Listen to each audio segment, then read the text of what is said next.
that like is visual. You can see the footprints in it, but there's faces also inside of it.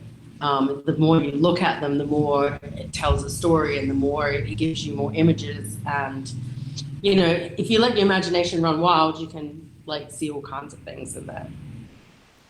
Yeah, Hmm. that's great that you've kind of focused down on such a small area because I mean I'm guessing that like sand photography like there's got to be infinite combinations really because you know the water changes it and wind and just you always have something new to shoot. Oh, absolutely, because once the ocean wave comes in onto the beach, you know, it creates a picture or an image or a, you know, design, whether it swirls and lines or whatever. The wave will rush back out to sea. When it comes back in, it'll erase that image, and like you can never capture the same image ever again. So it's very unique in that manner because, you know, even if somebody else came and took photographs of the sand like I do, none of us would ever have anything the same. So it's like I said, it's always changing, and you know, the bigger the storms, the better the patterns and stuff, because you know the ocean is actually pretty angry. You know, by the time you know that wave crashes onto the sand, you know, it sends all those sand grains, you know, in so many different directions that you know, when the ocean wave drags back out to sea, it, you know, the sand all rushes back together and it creates, you know, some really fun pictures. So,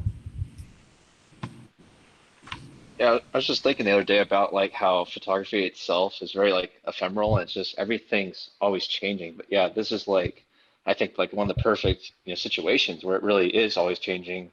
And yeah, like you said, you can't just replicate the same photo twice too. yeah, so you can go take a sunset picture over a landscape. Now, it would be different each time you took it, but it's still basically the same. Whereas the Hmm. sand is never the same because it's never, the grains of sand are never in the same order, and so you will never have that same to look at. So, and it changes with the seasons too. You know, with the different tides, and you know, hurricanes that come through are pretty fun to go chase because they leave some really awesome sand patterns. Or nor'easters that go up the east coast. You know, you've got some pretty good storms that come through the Gulf of Mexico. And you know, and obviously the west coast of America, they also have, you know, the Pacific, they have some pretty cool storms that come through there. And their sand's a little different to the East Coast, and then the Gulf is a little different. And some places have really cool colored sand. So when there is a pattern, it actually, you know, you can really pull out some really cool images. I took a photograph of some sand in Daytona Beach, and they have some red sand, and it actually looked like Freddy Krueger, you know, the movie, that horror movie, Elm Street or whatever it is. Nightmare on Elm It Street. looked, yeah, so it looked like Freddy Krueger had walked along the sand and just took his knives and like scraped through this red sand, and it exposed all this white sand underneath it. And it's just like this huge, like you would just like take your hand and just run it right through this sand and do a big arch. And so yeah, so that one's really quite amazing. Um, so I go, wow, you know, did that sand, was that sand really there? And yeah, you know, that really is red sand in Daytona Beach.